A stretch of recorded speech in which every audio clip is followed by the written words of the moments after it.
אז הנה אנחנו ממשיכים את שרשרת המשמעות בתוך הפודקאסט הקהילתי המדהים הזה של סטורי 555, והנה אני פה עם עמית עובדיה, איש מגוון, איש מעניין, איש של משמעות, איש של גם וגם.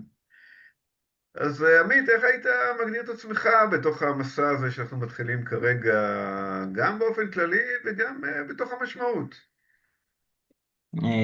קודם כל, רוני, תודה על האפשרות ועל הזכות להיות איתך פה וכזה לתת מקום לדברים חשובים בחיים האלה. אה, וכזה, ההזמנה לשיחה שלחה אותי רגע להקשיב למשמעות בחיי היום, ומאיפה היא מגיעה. אה, וכזה חיזקה את הבהירות ואת ההבנה שהיא דבר חשוב לי, משמעות, ושאני מחפש אותה. פעם חיפשתי אותה בדברים מאוד גדולים, פילוסופיים, רוחניים, והיום אני מחפש אותה במקומות מאוד קטנים, במרכאות, של היום-יום. וכזה, היא שזורה לאורך מסע החיים שלי. ואם אני לרגע שם נקודות אה, כזה בולטות בתוך המסע הזה שהוביל אותי לכאן היום, אז מלהיות במשך כל תקופת הנעורים עם חרדות מאוד מאוד מאתגרות, אה, עד לרגע שבו הגוף בשלב כלשהו בסוף השירות הצבאי מרים ידיים ואומר, עד כאן, האגו שהחזיק ועמד ואמר, הכל בסדר, יכול רגע להרפות ולהרים דגל לבן.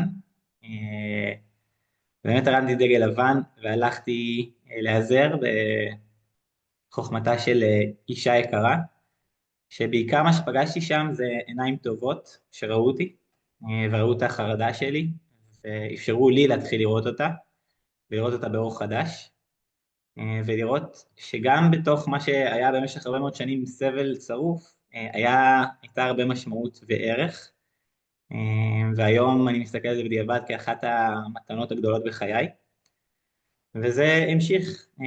אם זה היה לפני 20-15 שנה בערך, אז קרו עוד כל מיני דברים שכל פעם כשהגיע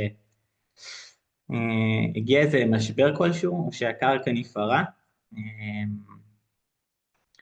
האפשרות להיות בהקשבה ובנוכחות עם מה שנמצא, כזה גילה עולמות חדשים, ואפשר לי להתרחב ולדעת אותי בעיקר יותר,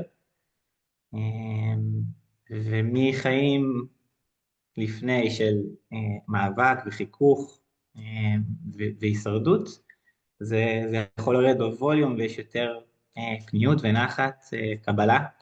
מדבר ממש ממש על החוויה הפנימית שלי, כזה שבתוך הדבר הזה, גם בגיל 26, הבטן שלי התפוצצה מבפנים, ניתוח חירום, כמעט עזבתי את החיים האלה, וזה היה כזה קריאת השכמה, יש פה גוף, הוא מדבר כל הזמן, בכל מיני צורות, והוא מורה גדול, ואני מוזמן להקשיב לו. ואם אני לא אקשיב לו, אז דברים ילכו ויתפחו, ויכולים להגיע לקצה. אז תחת הכותרת הזאת, אני חושב שהיא משמעות וערך נמצאים בתוך כל אה, פסיק אבן על השביל של מסע החיים. אני יכול לבחור אם אני רגע עוצר ומרים את האבן ומקשיב שם. אני יכול גם להחליט להמשיך ללכת, וזה גם בסדר, אין תשובה נכונה. אפשר גם לבחור איזה אבן אנחנו בוחרים להרים. אני רוצה כן. רגע לשאול אותך, כי אנחנו ככה מעט מכירים, ואני יודע שאתה איש שמצד אחד עוסק בקריפטו, ומצד השני העולם הרגשי, ולפגוש אנשים על העולם הרגשי על הבסיס הזה, לשיחות ומפגשים, לא זר לך. אולי תדבר ככה בקצרה על העולמות האלה, ועל החיבור, והגם וגם הזה. בשמחה. היה לי חשוב רגע להביא את הרקע כדי שיהיה מתוך מה להתחבר. אז קודם כל באמת בעולם רגשי, מתוך מה שמתאפשר, התאפשר לי ומתאפשר עדיין, הגיעה קריאה, והיא ממשיכה להיות, להעביר את זה הלאה. להעביר הלאה זה את ההבנה שכשאנחנו רגע מאטים קצב, מכניסים אוויר, נמצאים עם החוויה, גם המנטלית, גם הרגשית, גם הפיזית, מתרחש משהו עמוק ומרפא. אז זה באמת נמצא ככה תחת כותרת של פסיכותרפיה טרנס-פרסונלית, ועם כל מיני דברים שהתווספו לאורך הדרך, שבמהות שלה מבחינתי, יש בכל חוויה, בטח בתוך משבר, הזדמנות לצמיחה, וזה כמו הגשר שמתחבר למה שהזכרת, גם עולם הקריפטו. אני לא הייתי איש של כסף וכלכלה עד לפני כמה שנים, אבל כן מאוד עניין אותי מאחורי הקלעים של העולם ומה מניע, והבנה איך שהעולם שלנו נראה היום, ואיפה הכוח מרוכז ובאיזה צורה ומה זה מייצר, זה לא בהכרח מיטיב עם כולנו. וכשנתקלתי ברעיון הזה לפני 5 שנים של קריפטו, שלא היה לי מושג מה זה, ושהוא בעצם כסף מבוזר, שזה אומר שאין מישהו אחד שאחראי עליו, אלא כולנו ביחד כאנושות מחזיקים אותו. ועם עוד כל מיני תכונות שלו, כזה פתאום הייתה איזו הערה של וואו, הרבה דברים שכזה ראיתי אותם כבעיה, מגיע כמו איזו טכנולוגיה חדשה שמאפשרת לפלנטה שלנו לעשות איזה צעד אחד קדימה מאיפה שהיא הייתה עד היום. אז כמו שבעולמות הרגשיים, מתוך המסע פנימה והחקירה אני פוגש אנשים, אז גם בעולמות של הקריפטו מבלה הרבה מאוד בללמוד ולהעמיק. ועם רצון להנגיש את הדבר הזה, להסביר למה בכלל ומה זה, ואיך גם הוא בצורתו הפיננסית-כלכלית מביא ריפוי מתוך המשבר שכלכלה היום נמצאת בו. זה בגדול הגשר. חתיכת גשר, אתה יודע, זאת אומרת, אני חושב שאחד הדברים שאנחנו ככה חווים יחדיו זה את היכולת לנוע בגם וגם בעולם, ובאמת להעריך גיוון ולחבק גיוון ולהניע איזושהי חשיבה גמישה וגם התנהגות שהיא גמישה בעולם, כן? לא להיות אזוקים בתוך תבניות. אני עדיין חושב שמצד אחד העיסוק בקריפטו ובהשקעות של אנשים והלמידה ועל המחקר על כלכלה ועל כסף, שזה מרתק בפני עצמו, כי העולם בכלל נמצא בתזזית של שינויים. ומצד שני, פסיכותרפיה טרנס-פרסונלית זה חיבור מרתק, גם מרתק וגם לא מובן מאליו, הייתי אומר. מעניין, כי ברור לי לגמרי שזה ככה נחווה מבחוץ, ופה בפנים הגשר הוא מאוד קטן, וזה יושב על אותו בסיס. בסוף עם כמה שאני נמשכתי בגיל 20, 21, 22 לעולמות הרגש והרוח, במקור אני איש של מספרים, ותהיתי לעצמי לפני שנתיים, לא, זה היה יותר לפני 7 שנים, מתי המספרים יחזרו לחיי, כי הלכתי רחוק אל תוך הרוח, וזה הגיע ככה. ובסוף הם מספרים סיפור.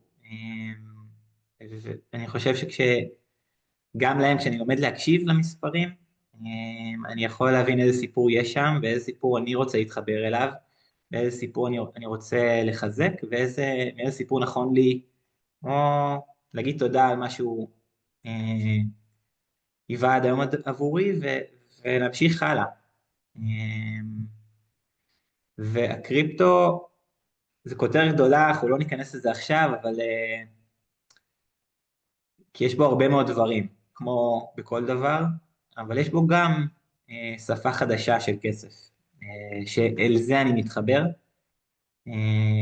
היא נמצאת במקומות מאוד מאוד ספציפיים בתוך העולם הגדול של קריפטו, ואותה כמו שמרגש אותי לשבת עם אנשים ולדבר על רגשות, לדבר על האפשרות ועל מה קורה כשאנחנו מתפנים אלינו, אז גם מרגש אותי, בסוף מגיע, שם הגשר הצר הקטן בתוכי, כי בסוף זה יושב על התרגשות ותשוקה. אני לא שולט על מה מעניין ומסקרן, וזה כזה, אני פשוט נותן לזה את המקום. כן, בסוף זה גם אנשים, זאת אומרת, גם בהתחלה וגם בסוף זה מפגש עם אנשים ושיח של אנשים וכוונות ורצונות ותפיסת עולם, ובזוויות האלה זה בהחלט מרתק. זאת אומרת, אני בטוח ששיח על קריפטו הוא לא מנותק רגש לצורך העניין. שככה דיברת בפתיח על הצמיחה מתוך משבר, זה הזכיר לי את הספר הדי פופולרי של פמה צ'ודרון, שמדבר על שהדברים מתפרקים, שכל הספר למעשה מוקדש למקום הזה.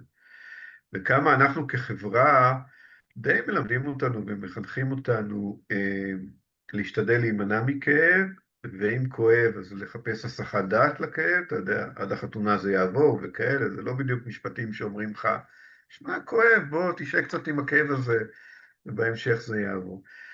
וכמה חשוב לא לרוץ להסחות דעת האלה, אלא להיות מסוגלים לשהות שם, ולהבין מה קורה, ולאט לאט להוריד פרשנות שאנחנו נותנים למקומות האלה, או כל מיני מסע מיותר שאנחנו שמים מעל זה, ואז אנחנו מבינים שכמה כמה, כמה כאב הוספנו בעצמנו, כמה סבל הוספנו בעצמנו, אם אתה עושה ככה את ההבחנה בין כאב לסבל. אני מאוד מתחבר, ותחת הכותרת של משמעות, אז אני מתחבר אליך שמאוד משמעותי בעיניי להסכים, לפגוש גם את מה שלא נוח, מה שלא נעים, מה שבאוטומט, אולי חלקים בייעוצים למסך, לדחוק, להעלים, לפתור אפילו, כזה שזה... ואני מדבר מתוך החוויה שלי, שלמדתי שגם לחלקים האלו יש ערך ומשמעות מאוד גדולים, לחלקים הממסכים, המדחיקים, אה, פעם הייתי נבהל מהם או מתבייש בהם, ויש בי הרבה כאלה. זה פשוט, יש לי עוד אין סוף לגלות ולהכיר בתוכי. וברור לי שיש דברים שהם יותר נגישים ופשוטים היום, ויש דברים שכנראה ייקח עוד כמה עשורים עד שאני אבשיל לפגוש אותם, שאני בכלל אין לי מושג מה הם. ואז זה חוזר, מה שאמרתי בהתחלה כזה, לחפש את המשמעות בדברים הקטנים. כזה עכשיו שאני כאן איתך, ולפני שהתחלנו לדבר אז כזה גלים של התרגשות, רעד, פה שמתייבש, כזה כל מיני סימנים של הגוף, דופק שכזה קצת עולה, וזה מה שיש בקטן עכשיו, ואני רגע לזה, ואני מסכים לראות את זה, מסכים להרגיש את זה, מזכיר לעצמי שזה בסדר וטבעי ואנושי. וכבר בתנועה הקטנה הזו, משהו שקודם כזה היה קפוץ ומוחזק וחרד, יכול טיפה להרפות, ולי גם להתמקם במקום שהוא כבר לא רק החלק האימא'לה ואבא'לה, אלא יש גם חלק שהוא כזה, וזה בסדר, וגם יש עוד הרבה. גם החלק שאתה מגדיר אימא'לה ואבא'לה, הוא חלק מאוד טוב בעיניי, כי הוא מראה שאתה כרגע בסיטואציה, כרגע או לפני רבע שעה לצורך העניין, התחלנו סיטואציה שאתה פחות רגיל אליה. ומשהו שמאפשר לנו לצאת מהמוכר והידוע הזה, באופנים שמתאימים לנו וכולי, זה כמובן מתנה. והמתנה הזאת מגיעה עם כל מיני אדוות, שחלקם זה התרגשות, וחלקם זה היבטים כאלה שהם היבטים של חיות בעיניי. כי אחרת אנחנו עוסקים את עצמנו בקיבעונות שהם אולי נוחים לנו מתוך המוכר, אבל זה לא בהכרח אזורי נוחות מבחינת היבטים אחרים. נכון. ולכן אני חושב שזה שיתוף מאוד חשוב. אני אוהב את הביטוי שהנחת פה, כי הוא גם מאוד מתחבר לעולם הלוגותרפיה של ויקטור פרנקל, שהביטוי של זה בכלל ריפוי באמצעות משמעות. הוא ממש הניח את המילה משמעות ואת התהליך המשמעותי של האדם מחפש משמעות מצד אחד, ובהמשך הוא הפך את זה לאדם מקשיב למה המציאות מפנה כלפיו. ואתה די התחלת בזה את השיחה, כשאמרת, אוקיי, יש לנו שיח על משמעות, והתחלתי רגע להקשיב לדבר הזה. מה משמעותי בחיי, מה אני פוגש, כי אנחנו פוגשים המון דברים, אז מה משמעותי ביניהם? וזה עצירה בעיניי מאוד מאוד חשובה. אמ, תודה על הזרקור הזה שאתה מניח. כן, זה, אני אגיד, וגם על זה וגם על הקודם. כן, וגם עצירה, אתה יודע, אנחנו די במרוץ כזה, אתה יודע, החיים פה דורשים מאיתנו המון בנקודה הזאת על כדור הארץ, והאמת היא שאני חושב שבלא מעט מקומות בעולם אנחנו נמצאים במצבי אתגר. אנחנו שואלים את עצמנו, לאן האנושות הזאת הולכת, כן?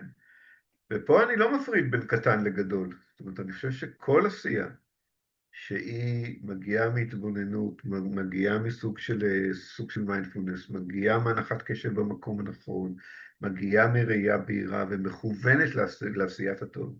כל עשייה היא בעלת משקל, ובהיבט הזה אנחנו סוכני שינוי. וגם השרשרת הזאת של משמעות, היא מבקשת להנכיח את זה לצד עוד פעולות שעושים עם משמעות בכל מיני מקומות. היא מבקשת להניח ולאפשר לאנשים רגע לעצור, שיבחנו מה משמעותי בעשייה שלהם. האם הם כל יום באמת בוחרים מחדש להיות בעשייה הספציפית הזאת? האם הם נמצאים איפה שהם נמצאים מהכוונות הנכונות להם, לא חברתיות ונחשבות וכו'. ואני חושב שגם הגיוון שאתה מביא, הרגשי, הכלכלי, מי שאתה וכו', שאומר, אני מוכן לבחון גם וגם, ואני מוכן לאתגר את עצמי גם בהיבטים של משמעות, בכל מיני אופנים בעולם. כן. אמ, זה, זה חוזר למה שאמרת קודם, על להיות באזור לא מוכר. אז טבעי כי היו שם כל מיני תחושות של להיות בחדש, לא מקום שאני כבר מבוסס בו, עוד לא בטוח לגמרי, אבל שבתוך התנועה הזו שכל פעם הגבולות מתרחבים, אז באמת יש חיות, ואחד הדברים כזה שהולכים ומתחזקים בתוך הדרך זה ושם אני מתחבר לזה שזה קטן במרכאות, זה לא באמת קטן, כי בעיניי זה דבר, בחוויה, זה לתת מקום לגודל, אבל שאת ההתרחבות בחיי, אני עושה קודם כל מתוך, אני רוצה לעשות, עם כוונה לעשות, מתוך חיבור פנימה, להבין מה יש שם, מה מעניין, מה מסקרן, מה מרגש, או גם מה לא, ומה סיים את תפקידו, ואפשר להגיד תודה, גם אם הוא מאוד נוח ועוטף ומזין, אבל יש רצון להתחדש. ואז שזו תנועה שמגיעה לפנים ויוצאת החוצה, אז לי, שוב, זו החוויה שלי, יותר קל לשהות בתוך מרחב לא ידוע, שיש בו עוד חוסר ודאות, וזה יכול להיות בתוך עולמות רגשיים של להעמיק ולצלול, יכול להיות בתוך עולמות כלכליים של אה, ללמוד על נושא חדש, על פרויקט חדש, שפה חדשה. ואז, ובסוף אנחנו גם מזהים איך הכל מחובר. איך הכל מחובר. כאילו אנחנו, אתה יודע, כל כך רגילים לחלק לתחומים ולנושאים ולדברים, ועכשיו אני פה ועכשיו אני שם, אבל המציאות כמציאות היא מנכיחה לנו את החיבורים בסופו של יום. אנשים מביאים את עצמם על המחשבות, על הרגשות, על גוף, על נפש, על רוח, ולפעמים אנחנו יותר מדי עושים שם חלוקות, ולפעמים פחות בתוך הדבר הזה. ממש, אתה יודע, ויקטור פרנקל באחד הספרים שלו, יש לו מעל 30 כאלה, כן? האדם מחפש משמעות, זה הבסט סלר שיצא אחרי המלחמה, אבל הוא הוציא לא מעט.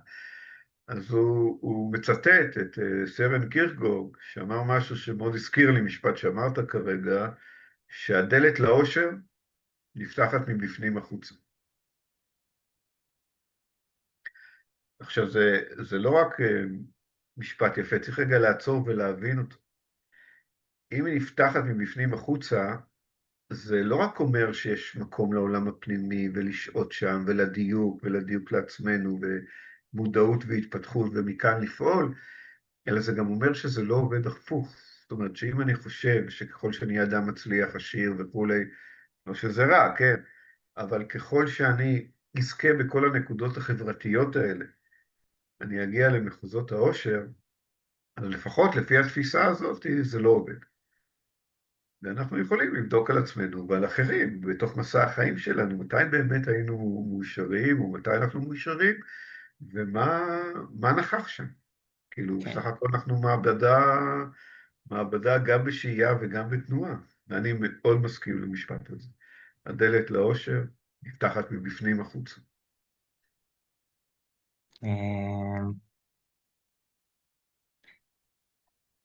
אה, לגמרי, לגמרי, ושוב, זה תמיד, בעיניי אין תשובה אחת שהיא נכונה לכולם, זה כזה מרגש לשמוע שזו התשובה שאתה פגשת בתוך החוויה שלך, אני כזה מאוד מתחבר אליה.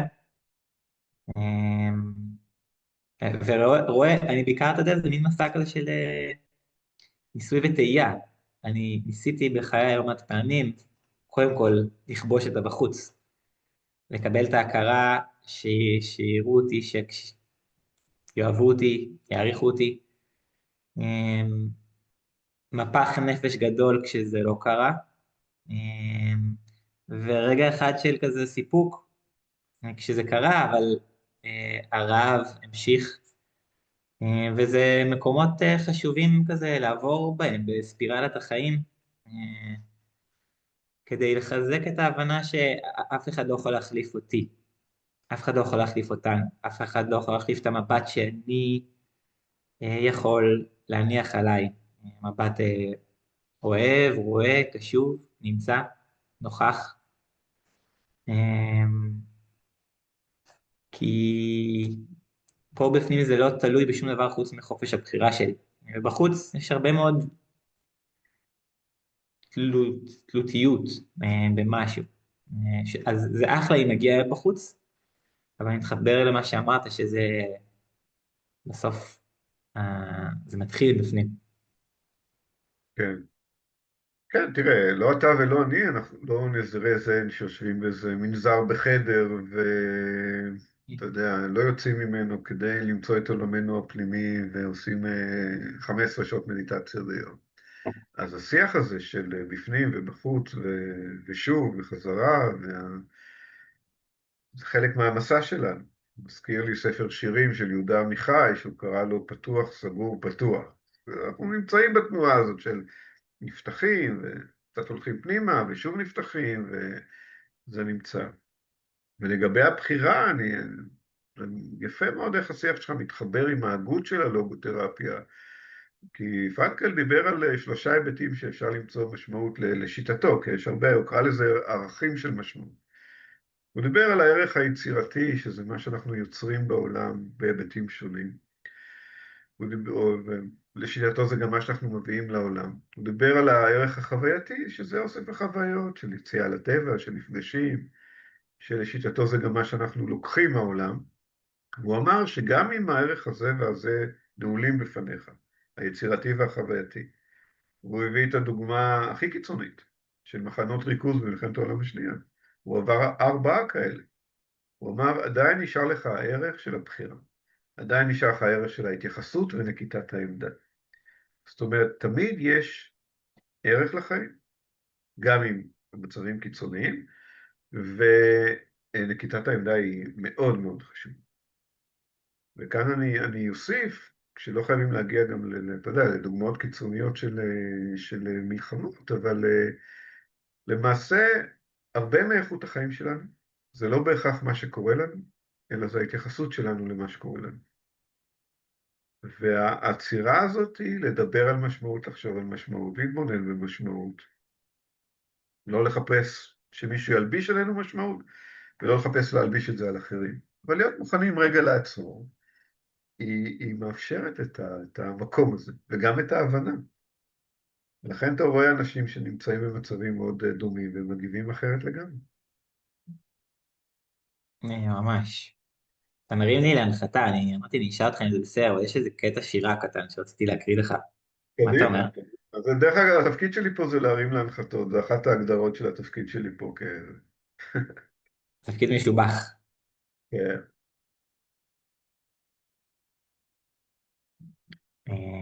אז זה...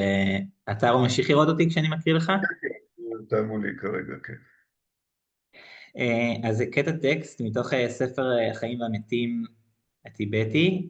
מי שכתבה אותו זה פורשיה נלסון, אה, שאני מניח שאתה מכיר את זה. הכותרת זה אוטוביוגרפיה ב5 פרקים קצרים.